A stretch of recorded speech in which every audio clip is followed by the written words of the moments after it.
Europeans had been coming to the West African coast for centuries. The first were the Portuguese back in the 16th century, but the British weren't far behind. And I'm standing in the remains of one of the British trading posts that were put up here at the end of the 19th century. To this place came loads of palm oil and palm kernels, most of which was shipped to Liverpool for making into soap. And it came from the hinterland. At that time, it was a little-known country and ruled by a number of African kings, the most powerful of whom was the Oba of Benin. The first Portuguese visitors had brought back many stories of the Oba's military might and thought him so powerful that they took back an ambassador to Lisbon to be received by the King of Portugal. The Oba was a human god, so sacred that no commoner could look in his face. On the few occasions he left his palace, he was preceded by musicians and leopards, the symbols of his power. He owned dwarfs, just as European kings did at that time. He also practiced human sacrifice in order to sweeten his land with blood. Benin remained almost unchanged right into the 19th century, and then in January 1897, the vice-consul of a British trading settlement on the coast decided to visit the Oba. The Oba had recently accepted a trading agreement with the British, but he wasn't keeping it. No palm nuts or palm oil were coming out of his territory, so the Oba had to be reprimanded.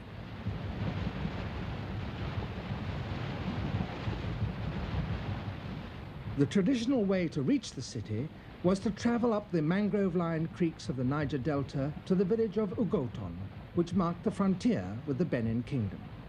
Messengers had been sent ahead by canoes with gifts to tell the Oba that the British vice-consul proposed to visit him. But as they traveled upriver, they met messengers on their way back with a reply. The Oba did not wish to see the British at this particular time. The party reached Ugoton on the afternoon of January the 3rd. On the way up, they had been collecting carriers, and now they had the 240 men that they needed to carry all their supplies. But here there were more messages from the Oba telling them not to come. The local people gave them vehement warnings. It would be very unwise to go to Benin now, they said, for the Oba was celebrating Igwe. Igwe was and is the most important of all Benin rituals. It was last held in 1964 when these pictures were taken. During it, the Oba salutes the shrines of the earlier god kings, his ancestors, and renews his divine power.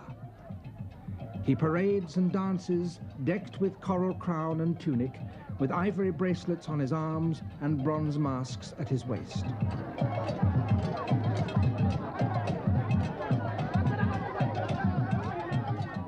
And sacrifices are made. Only by blood may the land be cleansed of corruption and kept pure.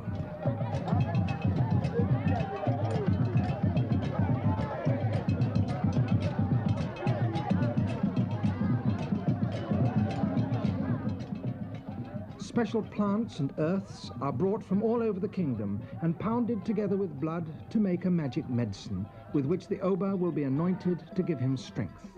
And in 1897, as in previous years, the climax of Igwe was to be the sacrifice of a man. It may be that the Oba was trying to prevent the British vice-consul from seeing these grisly rites. At any rate, his messengers did their best to persuade the British to delay, if only by a few days. But Vice-Consul Phillips was not to be put off, and with his British companions and 240 carriers, he left Ugoton at 7 o'clock on the morning of the next day, January the 4th. Their only weapons were revolvers, and those they packed away in their baggage to emphasize that they were coming in peace. Yet they knew that the sacred and secret rituals of Igwe were continuing in the city even as they marched.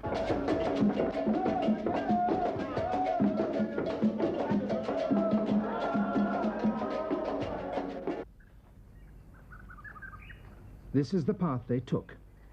It is so thin and narrow that they had to march in single file, and it wound through the thickest bush.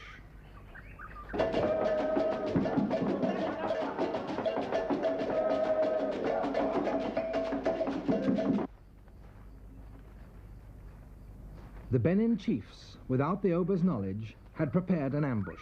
and at 3 o'clock in the afternoon of January the 4th, Vice Consul Phillips led his men straight into it.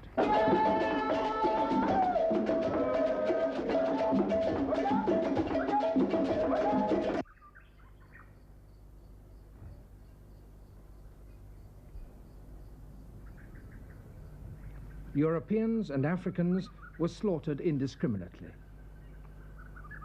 Only 2 Europeans escaped. The Benin warriors hunted them through these thick forests and came within yards of them several times. They had nothing to eat, and the only thing to drink was the dew from the leaves. One of them was badly wounded, but after 5 days they reached the river. The wounded man's arm had already turned gangrenous. Both their bodies were black with thorns. The news of the massacre had gone ahead of them, and on January the 11th, only 7 days after the massacre, it was in London.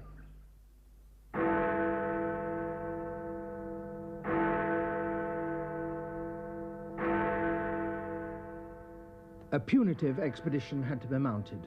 The British government summoned ships from the Cape and the Mediterranean. Marines were dispatched from England. By the first week of February, 1,500 men had begun the march on Benin. The battle was fierce, but inevitably short. The Bini tribesmen had no chance against Maxim guns and rockets. On February the 18th, after 4 days of sporadic fighting and only 6 weeks after the massacre, the British took Benin City. In the abandoned palace, the victorious soldiers found wonders and horrors.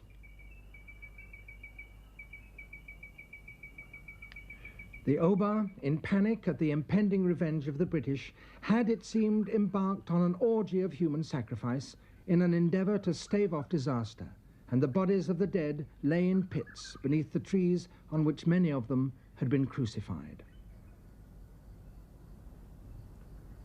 The victors posed for their photographs in the palace courtyards. Stacked behind them, objects from the palace shrines that they were to bring back to Britain either as personal souvenirs or official booty. There was an astonishing number: sculptures of ivory, wooden masks, huge elephant tusks covered along their length with elaborate scenes. But above all, there were bronzes. The finest were of astonishing quality. Was it possible that the sculptors of this remote kingdom, buried in the West African forest, had produced entirely by themselves objects of such technical skill and sculptural inspiration that they rivaled the most accomplished works of Europe? There were many in Europe who were to doubt it.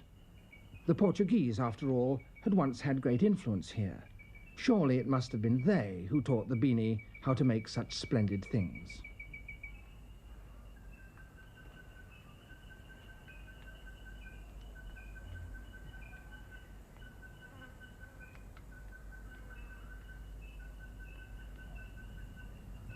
The British government, which was concerned with neither romance nor scholarship, put the loot on sale in order to defray the cost of the expedition to the taxpayer.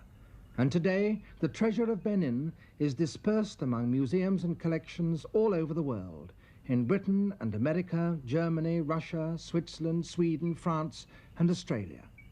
The second biggest collection is now back in Nigeria, but none of the objects have returned to the place from which they were taken, the palace of the Oba of Benin.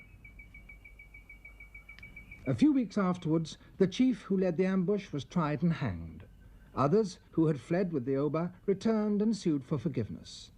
The Oba himself was found innocent of plotting the ambush and sent to exile. He died in 1913, and that year his son, supported by the British administration, came back to rule again in Benin. Benin today is one of the main cities of Nigeria. The old palace was largely destroyed, but it has been rebuilt on the same site, and it still echoes with chants in praise of the god king of the Bini.